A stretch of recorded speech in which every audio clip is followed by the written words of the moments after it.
Hello everybody, my name is Sophie, and welcome back to another video. Icebreaker broke the nation.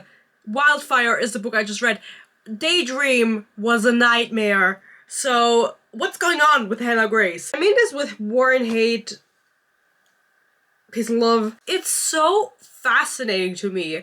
And that is the reason that I read the second book, even though I had literally no interest in doing so. Because it was just fascinating to me that this author has managed to gain such popularity. And she's so bad at what she does, girly. What's going on? So I read Icebreaker. That book has over 1 million ratings on Goodreads. That's insane, right? And then I realized it only has a 3.7 average. That's so bad. And I read Daydream because that was the one that came out the most recent at the time, and I kept seeing it everywhere. I was like, okay, like, I'm just gonna check it out. So boring. The most boring book of them all was the second one that I skipped, Wildfire. Arguably, you can read them independently because they are about different characters that all connect somehow, but you don't have to read the other books. You can read in whatever order you like. If you were to read any of these books, I would recommend none. Especially not this one. In my entire career on YouTube, I have never DNF'd a book because I pushed through for you guys. This was the first time where I was like, should I really put myself through this any longer? And I did. Many of you guys probably already know, because I can't seem to shut up about it, I just started a new job. That's also why there hasn't been that many videos recently, because I'm trying to get into the groove, I'm trying to be organized, and that can truly be challenging, especially when you're put into a new situation, just kind of the time management of it all. Having to balance the YouTube stuff that I obviously still want to keep doing, working full-time, my personal life. I'm a little bit overwhelmed, I have to say, but I do believe that through classes like on Skillshare, it becomes much more easy. So a big shout out and a big thank you to today's sponsor, Skillshare. Skillshare is the largest online learning community for creatives with thousands of classes led by industry experts across film, illustration, design, freelance, productivity, and more. They can help you take your career skills, hobbies, and passions to the next level. As I said, my big issue at the moment is the time management. And even for that, there are classes on Skillshare. The one that I'm currently doing is Chaos to Calm, Google Calendar Workshop for Creatives by Jules Acree. She shows how to make a very aesthetically pleasing calendar, which I know shouldn't be the priority, but I kind of want to have it look pretty. Then I'm just more productive. If you're interested in her class or any of the other creative classes available on Skillshare, the first 500 people that click the link in my description will receive a 1-month free trial of Skillshare. So thank you again to today's sponsor, Skillshare. Make sure to join, clicking the link, and let's get into a rant. I mentioned just now that I started my new job. I can't seem to shut up about it. What I didn't mention is the 2 weeks of the flu that I'm still getting off of. And my pink eye. Double. Guys, I had double pink eye. Who farted in my eye? No, it's not funny. And my eye was completely swollen shut, so that's why I look like this, because I genuinely don't want to contaminate anything. I'm on antibiotics. Like, I don't think I'm ansteckend. What does that mean? Hello? What does it mean? I don't think that I could get anyone sick anymore, but I can't really see because there's cream in my eye. I don't even know where I am. Alas, the book was genuinely bad, and what I could read of it, that was pre-pink eye. It was so bad, it doesn't even deserve the sign. There's nothing on the sign and itself. Because I was like, I have nothing to say. The best part, guys, is the amount of notes I took. Usually, it's a little bit longer. Let me see if I have some, like, to show you. I mean, Onyx Storm was a little bit of a longer book. This was obviously shorter, but I don't know if you can see the length of the notes, right? It's a little bit longer. I put down what happens in the book. Now, in comparison, this is for Wildfire. Nothing happened in this book. I was like, I truly wanted to read it because I felt like incomplete. Since I read Icebreaker and I read Daydream, I was like, okay, I left the middle one out, and I was thinking, what can I read that would be like quick and easy for me to do, because the answer is usually a contemporary romance when it comes to that. So I decided to put myself through this one. I kept talking to my boyfriend about it. I was like, I wanna make this review to warn everybody out there to not read this book. except if you want to be bored out of your fucking mind. Maybe I would recommend this if you have like a reading goal and then by the end of the year you're like, ugh, I'm missing a book for my reading goal. Then you could probably pick this one because you're going to get through it so quickly because there is no plot going on. Maybe this book gave me pink eye. Should I make that the title? Well, because I got my pink eye right after I finished this book. And then I had to push this video back because I couldn't see. My eye looked like a coochie. What is Wildfire about? I think it's the best rated book out of the series, or it's like right on par with Daydream, which is the third book. And I'm surprised because they're all under 4 stars, like a 4-star average. And I thought people liked these books. They don't? Nobody likes this? Why is Hannah Grace writing these? Arguably, I looked on her Instagram page. She's one of those authors that doesn't show her face, which, okay, I'm not gonna get into that. She's published Daydream, that was sometime last year, and since then there has been no announcement of further books from her. Not even any teasers. If you go on Goodreads you can't see anything. Usually you see like untitled book number 4 or new book in the series. They put that on there. Nothing from Hannah Grace, and I hope it stays that way. I'm not sure what she does. I know she's from England, and I know she has a husband and dogs, but there's not like information on what she went to university for. Arguably, if it was writing and literature, then that degree wasn't worth it. Like, upon reflection, I feel like Hannah Grace just wrote, what is the Icebreaker for funsies? Like, she just wanted to write a book like the ones that she was reading. She didn't know what she was doing. For some reason, it became really, really popular, and then obviously she got a book deal, and they were like, you gotta do 2 more. You gotta do 2 more, and she was like, okay, I'll try. And try she did. So thank you, Hannah Grace, but maybe just leave it at these 3 books. I don't even think anyone's like demanding her to write anymore based on the ratings of Goodreads, okay? Like, if you like these books, that's fine. That's your opinion. I don't care if people like these books because they're just boring. It's not that they're super duper terribly badly written. It's just so boring to me. Some people maybe just want to read about a couple with no issues and no hobbies and no personality fucking each other in the woods. And you know, who am I to judge? Who am I to judge? I have double pink eye. What is Wildfire about? We have the first book about a figure skater getting with a hockey player, and then she was like, I'm gonna make all of the next main dudes hockey players. And so the third book was about Henry, who was autistic, but she didn't say the evil A word. She's not allowed to say autistic in a book, which we talked about in the review. He's also a hockey player, and he gets with a girl who likes to read and is like really shy and insecure. And then in this book, we have another hockey player who's blonde. Tells you enough about the book already. He's hot, but he doesn't know he's hot. But he has a humongous cock. Guys, you should see it. And then the main girl comes in because she's friends with someone who's friends with someone.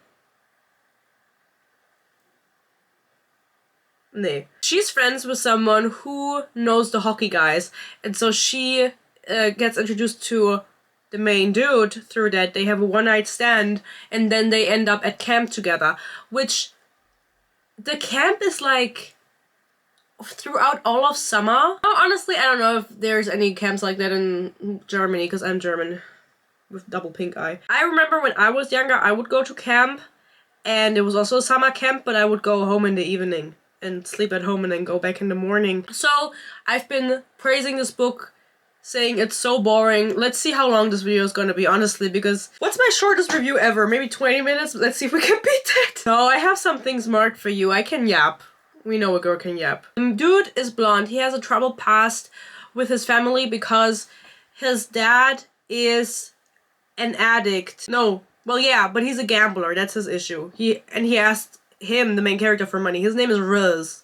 The main character, I don't know the dad's name. Ruz is a hockey player, super hot, super shy, gets asked for money from his dad, and has daddy issues because of that. And I think, was the dad also abusive? Probably. I don't even remember now. The main character, girly pop, her name is Aurora, and she is also super hot and also blonde, and she's a bombshell. She has daddy issues also because her dad is popular. Popular? Famous? He's just popular. He's famous for having a Formula 1 team. He's the manager, or the founder, or both. And it's made out to be this huge deal, Formula 1. Like, everybody knows the owners of Formula One teams can. I don't know a single owner of a Formula One team, if I'm being honest. And her dad never cared for her either, and it's not because she's a girl and he wanted a son, it's just because, well, he has better things to do, which is be the manager of a Formula One team. And so they both have daddy issues, and that's the only personality trait that they end up bonding over. And of course that they are both blonde and hot, so that makes up for a lot of things. And the entire book is just them having daddy issues and reiterating them over and over again, having like, I hate the way Hannah Grace writes, I have to be honest. I hate that prose where the main character, it's like written in first person, but the main character introduces themselves to the reader, like they're aware that there's a fucking reader there. I hate it when they're like, well, I'm 24. What? I don't know where I was going with that at all. The way they like flat out introduce themselves and introduce the world, like explaining it to me, I don't like that. I feel like it should be more organic, and Hannah Grace does it in a way where it's not organic, where it's like everything is just explained down, like dad's gambling addiction started then and now it developed into this, and this is like, I don't give a fuck about your fucking dad. I really don't. As I said, they end up hooking up at the graduation party, or at a party, which is a graduation party, and a bunch of the guys are leaving. Honestly, Hannah Grace, is she gonna write more about the hockey players? I don't really know. I feel like she wrote herself into a niche, but she's from England. Like, do people care about hockey in England? Peace and love. Peace and love. War and hate. Like, I feel like she just really wanted to write about this American dream idealization of college life that we as Europeans always get pushed in our faces through media. And now she's like she's in this situation where she's like, okay, like, people like it, why? And then the first few pages I think we get in the dude's perspective, and he goes, aside from the obvious thing like having my own space and living with people I like, it feels good to not have to strategically plan when I can jerk off or on rare occasions get laid. Okay, I see. I always say, like, we get into the dude's perspective and immediately it's about, like, something sexual. Like, that is what, like, men just think about sexual stuff all the time. Like, that is all they think about. All he thinks about is jerking off. Ooga ooga. One last time. The weird atmosphere disappears as soon as Lola bursts out laughing. Alright, Alexander Hamilton. George Washington said that. That's his song. Get it right. I'm 5'7", even taller in my stilettos, but he still towers over me. God forbid a man is short. Anyway, they meet at this party, immediately like each other, are attracted to one another. They are both so insecure because we get both of their POVs while at this party, where he's like, oh my god, I cannot pull a woman like this, she's so hot, and in her head, she's like, oh my god, he's so hot, like, and I'm so insecure, like, I want to be better, I don't want to fuck him when I see her, like, immediately. And it's so confusing to me because I don't know why he's insecure. I don't know why he's insecure about his looks and, like, pulling people, because there's no indicator that anything has ever happened in his past that would make him insecure. Because I feel like if you are a generally attractive male that plays hockey and isn't a fucking Dumbo, why would you be insecure? Except if maybe something had happened in the past. But his only issue that his dad is a gambler. So, why is this an issue? Obviously, it puts strains on him. It stresses him out because his dad asks him for money. And then when he gambles and loses, he gets drunk and gets verbally abusive. I don't know if he gets physically, I don't remember. They're playing Truth or Dare. And his dare is either show the last message you received to the person besides you or send the coach an I love you text. And he goes, people are asking me what it says, but my mind is running, working out how to get out of this without explaining why I need to. This is so stupid. The thing is, he does not tell anyone about his issues at home, which obviously that's his choice. If he doesn't want to talk about it, then don't. He thinks it's embarrassing to reveal the fact that his dad asked him for money, that he has issues at home. Okay, whatever, that's your business, I don't really care. This situation, the last message he had gotten was from his dad asking for money. He's like, oh my god! I don't know how to get out of this! Nobody's asking you why you want to get out of this. Like, you could have also been sent some nudes. beforehand that you don't want to show the whole group. What do you mean? My mind is racing how to get out of this. The other option is take 2 shots. Just take the shots and shut the fuck up. It's not as deep as they make it out to be, and I did not buy it, you know what I mean? They end up fucking. She goes, there's no way that's going to fit. I mean, I love a challenge, but I can only be challenged so much, you know? For a lot of these things, and maybe I'm insensitive, or maybe it's just because she didn't write it well or whatever, it's just not that deep. Like the entire Jenga situation or the Truth or Dare that they were playing, he didn't want to show his text. Okay, then don't. It's not that deep. Like, I know you're making the scene, you're writing the scene to make me understand that he really hates his dad for what he's done to their family and everything, but I understood it the first 5 times you were mentioning it within the first 2 chapters. Quite frankly, they both end up at camp after having their one-night stand. They didn't think they were going to see each other again through the whole summer, right? They coincidentally also end up on the same group, and of course one of the rules is you're not allowed to have sex, which is kind of like that one show. What is it? Where you're not allowed to have sex and it's like super fake. What is it? Where they're on an island and they're all like super hot. No, it reminded me of that. I don't remember what the show... No Touch. What the fuck is the show called? Why can't I remember it? The reality show. Doesn't matter, but that reminded me of that situation because it's like, first of all, I don't fuck with that reality show at all because I don't believe you that you didn't know you were going on. And second of all, that would be the easiest game of my fucking life, I'm gonna be honest. And now, of course, one of the rules in this camp is they're not allowed to dingle-dangle with each other, which is so hard. And to get to know each other better before the children arrive in the camp, they have to do, like, trust... What is it called? Why don't I know what anything is called? I keep asking you. They are doing onboarding. And one of the games is like they have to walk over different platforms and I wasn't really paying attention. So the way I imagined is like they're a little bit up in the air, not very high. Maybe they were really high, but I didn't imagine it as really high up. And there's platforms attached to trees and they have to walk like planks to get to the other side, and those planks get shorter and shorter, so they have to figure out together as a team how to put all of them on the platform safely from one to the next. Aurora! Look at me! You can do it! You just need to jump forward! My arms, towards my arms, and I'll catch you, okay? What if you fall? Bitch! What the fuck? We are not that high up, first of all. I don't think they will put you that high up if you could fall very far. Is it that deep? And it's supposed to be this whole thing about like trusting each other, and she doesn't trust anybody, she doesn't trust men, so blah blah blah. And I just can't buy it, you know. To me, things are just never that deep. I'm definitely the issue here. She was pushed up against me yesterday. Stop looking at me like that. It was during a team activity and she was so close to me I could smell her shampoo. And well, I need you to tell me, have you ever smelled anybody's shampoo? I know that it's like a trope when in books and stuff they're like, oh, I can't smell her shampoo on her, but it's like, especially shampoo. Well, okay, I don't expect him to know what conditioner is. I don't see how you could smell it. Why would, no. The only time I can ever smell the shampoo on my own hair or the conditioner on my own hair is when I put it up in a bun after and then open it up and it still smells like it right after I washed it. But other than that, it doesn't smell like my fucking products. And it's always used, and I was reflecting, I was like, have I ever smelled... No, I haven't! I've never smelled somebody's shampoo!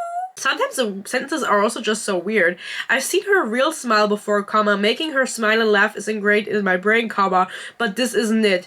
And I genuinely had to take a second and reflect on this. If you don't know what he's saying that he has her smile and laugh ingrained in his memory, and this is not the real smile that Aurora is giving him, but putting it like weirdly in the sentence, I've seen her smile before, making her smile and laugh is ingrained in my brain, but this isn't it. Like, you could have... Why are we making this one full sentence? Just split it up. Because I genuinely I did not know what she was saying here. I did not get it. 30% in. We've heard it 5 different times. He goes again. Dad's addiction issue has never been with alcohol. It's gambling. Bitch, we fucking know. You've been telling us this entire fucking book. Yet another amazing sentence. She clears her throat and sips from her cup, comma, watching me carefully over the cup as it lowers. Double cup? Double cup? up on a Thursday afternoon? No, absolutely not. Why do we have a double cup in the sentence? Did you think I forgot after the comma what you were talking about? That you were talking about the cup? I didn't. Oh, guys, I'm delirious. I'm sorry. Well, they all have to have an activity that they offer to the children. And so Aurora, since she doesn't have any hobbies or anything she's good at, she decides it's gonna be soccer. Like, she's gonna, help! She's going to offer the kids soccer to play if they want to sign up for that. And she goes, it's near impossible to not have a good understanding of it when you spent your childhood around as many Englishmen as I did. I just need to act confident and the kids will think I'm actually good at it. Guys, I don't know where she spent her life. I'm gonna be honest. Europe, England. What is going on? I'm just trying to give you some context of what's happening, but there's nothing happening. The only person who knows you're not confident is you. Is something he said to me, to be confident with women. But I'm currently applying that to everyone and surprisingly it's working. Another complicated sentence that I don't know why we're not splitting up into two fucking sentences. The only person who knows you're not confident is you is something he said to me, to be confident with women, comma. Make it a period. Make it a period. Then it's Father's Day, and this is, of course, natürlich is what I want to say, a big deal for them because they do have fathers, but they are what are they? They are negligence. They exhibit negligence. They are neglectful. It's a day. I know it's just a day. It's a day. The main dude also has a brother who's in a famous band, and he says, I don't truly understand what it's like to deal with an illness so corrosive and that the brother understands better than I do because he's in the music industry. He says that about the dad's illness, addiction, and the brother understands because he's in the music industry. Okay. I mean, like, sure. But also, not really. The brother gets mentioned offhandedly. I feel like she was trying to make it a bigger deal, but nobody gives a fuck about the fucking brother, I'm gonna be honest. At least I don't, so you also don't. He leaves because his dad randomly gets into a car accident on his way to the grocery store, and then he's like, no, he didn't go to the grocery store, he went to go gamble. He knows this because of the route that he got crashed on. And it wasn't the dad's fault, but he's in the hospital. So then the brother calls Russ and is like, you have to go to dad, like, I'm also there. Mom's waiting for you, blah, blah, blah. Because he doesn't really have much contact with them because he's also mad at his mom for staying with the dad, obviously. So he gets persuaded to go to the hospital to visit his dad, even though he doesn't want to. He doesn't give a fuck about his dad. He's mad at him. He hates him. He tells the camp counselor about the situation. And she's like, yeah, no problem, you can leave, just let me know when you'll be back. So he goes to visit his dad, has a heart-to-heart with him where he's just like, you fucking bitch, you fucking suck, and I fucking hate you, you bitch-ass motherfucker. After this, he decides to go to his house, because this isn't far away from the college that they go to. There's no hockey happening in this in this book, by the way, don't worry about that. Like, this book generally has nothing to do with hockey, and neither does the third book that I read, only the first one. They are, oh my god. They are hockey players, but they don't make it a vocal point of the story that they are hockey players in this book. And also in the third book, like, they both of these characters don't care about hockey. The first one, he cared more because he was the captain anyway. I think the third book, oh, what am I even talking about? Anyway, he goes back to his house, which is by the college, which is by the hospital. He walks into the front door. The front door is unlocked, and the main character from the third book is fucking someone raw on the couch, ass out, like ass cheeks to the door. So he was like really a fuckboy in this book, which wouldn't have changed anything about my opinion of him if I had read this book before the third one, because he ends up, whatever. I don't really want to talk anymore. He stays there for like a day or two, his friends console him, he returns to camp, and then he gets in trouble with Aurora, the girl. You just left me, us! All of us have been worried. Me and Jenna had an argument about it because she kept saying he's fine and it was pissing me off. And it's like, you are so fucking insecure. And I think that was the main issue I had with this book. Besides, there was literally no plot going on. They're just at camp taking care of children and they are not allowed to have sex, but they keep having sex like every other chapter. That the only personality trait that either of these characters had was that they had daddy issues, and they were different but the same. And so both of them are super insecure, especially the girl. She's like she doesn't trust anybody, she has a hard time trusting people, yelling at him for leaving them. Was? It's like, obviously something happened, and if the camp counselor says that he's fine, they are not in a relationship at this point, you just gotta believe it. Like, what the fuck are we doing, right? Like, I feel like that reaction was so unwarranted. It would have pissed me off so bad. I just felt like it was a little bit of an overreaction from her side, and then he keeps apologizing.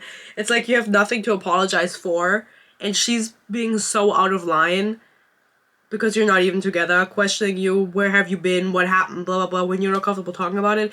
I did not like her. And I did not like him either. Sorry. Oh, and the way she writes these scenes is always like the characters discussing everything that we already saw happen on page and that we've been listening to from the inner monologue of the characters. It's great that they're talking about it, right? It's great. Love that for them, that they're verbalizing everything and communicating. However, then I question whether we would have needed it on page, or if it maybe would have been enough if it happened in a scene like this where they were talking their feelings through and we didn't have to drag it out. Oh, she really wanted to get that word count. While he was gone, she goes, I thought about flirting with Clay last night just to feel wanted. How weird is that? You have issues. I mean, we know, but it's like, what the fuck? You wanted to flirt with another man because the man that you're fucking left for a night?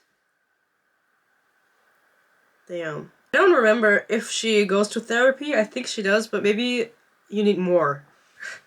Up it a little bit. If I get a concussion from being hit in the face by my own breasts, I'll never recover from the embarrassment. Listen, I have huge tits and even my boobs don't hit myself in the face. And I have humongous breasts. Extraordinary. Of course, pools of the most beautiful emerald green looking right at me, but for once, she's totally quiet. Shut the fuck up, Russ. Shut the fuck up. I'm just going through the things I've marked. And we're almost done because my phone is at 8%. I'm sorry, like, we gotta wrap this up. My conjunctivitis, you know, is spreading. Then Aurora told me how important it is to her, emotional blackmail, some would say, and because I can't help but do whatever she wants because I'm obsessed, I'm now waiting to be taught to dance. Why did I mark this? I have like a talent show. I have to say, this was like probably 70% in. That was the point where I was debating DNFing, and I feel like 70% is a good point to finish up, like, finish rating. Like, if you don't like it by 70%, you're not gonna like the last 30. But I pushed through. Arguably, a lot of things that happened towards the end I did skim through. Like, I was just looking through if anything important was happening, and it wasn't. So, you know, I have a talent show. I don't even know what they end up doing at the talent show and who ends up winning. But everything that happens is just so fluff, and some people like that. I think Hannah Grace herself says she's like a fluff writer, whatever that means. We're just making shit up at this point. And if that's who you want to be, then be that, but is that not so fucking boring? For some reason, they have like a big fight at the end where she picks up his phone because it kept ringing and he was in the shower, and it's his brother. And instead of saving the number and, like, you know, just not picking up then so you know who it is, or blocking it, she didn't know, okay? But she picks it up. Ugh, sorry, my conjunctivitis. She answers it and she explains to him that his brother said something about somebody, probably the dad that I don't remember, and he gets super duper upset at her for doing that. And I don't really remember this conversation at all because 2 minutes or 2 seconds later, he's like, how could I be mean to her? Like, she didn't mean it. She just wanted to pick up the phone. Like, how can I be mad at her? I love her so much. I hope she's not breaking up with me. And he runs after her and they kiss.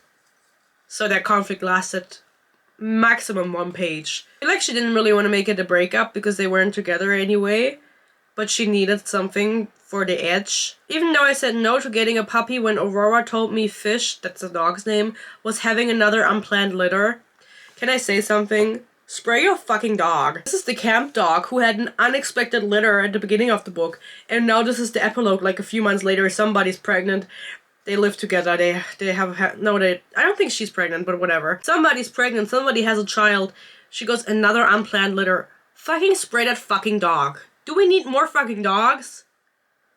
Go adopt! Anyway, that's how the book ends. They were happily ever after. Guys, nothing happens in this book. I'm so sorry. I genuinely wanted to make this review so funny and entertaining for you guys. I started this book in my bed. I was laying in my bed. I was like this. And by the end, I was like double conjunctivitis. So, Wildfire did give me pink eye. I have to say to you guys, if you like boring books, if you're trying to reach your reading goal, I recommend it to you. Go ahead and read it. Reach that reading goal. I believe in you. This is super boring. Nothing happens. They're at camp the entire time. Somebody clogs the toilet at one point and then they're like making jokes about big ass dookies. They have sex. I didn't even read out one singular sex scene to you guys because they were so fucking boring. He just has a huge penis and she has a small vagina, and that's the problem. But it's a good problem. I'm currently reading another book with a huge penis and a small vagina, so I hope you're excited for that. Why can't we do the opposite? Small penis, big vagina. I have not rated a book in so long, guys. My creativity is bleeding out. I'm running dry from work. I'm gonna try to get out a podcast episode soon for people who care. I did post a vlog recently that you can watch if you want, where I also yap a little bit if you like that. Go check it out. Thank you again to Skillshare for sponsoring today's video. And thank you also especially to all of my members. My members get my videos a day early, usually, sorry. I have double conjunctivitis. And they also get to vote on my reads. Usually. Sorry, I have double conjunctivitis. Sometimes things just get in between, you know, but I try to make it work as much as I can. I'm still trying to find my groove. It's my first month in this job, okay? So let me try to figure everything out. I also get exclusive content such as my Ruby Red movie commentary, and I think it's going to be really exciting because there's a lot of exciting books coming out this month and next month, and if you want to get them a day early, the videos for them, make sure to become a member. I love you guys. Peace, love, mwah! There's a lot of exciting book news to talk about, and I can't wait to yap to you guys soon. So, I hope you stay happy, you stay healthy, peace and love, and hopefully, I'll see you in my next video. Bye bye.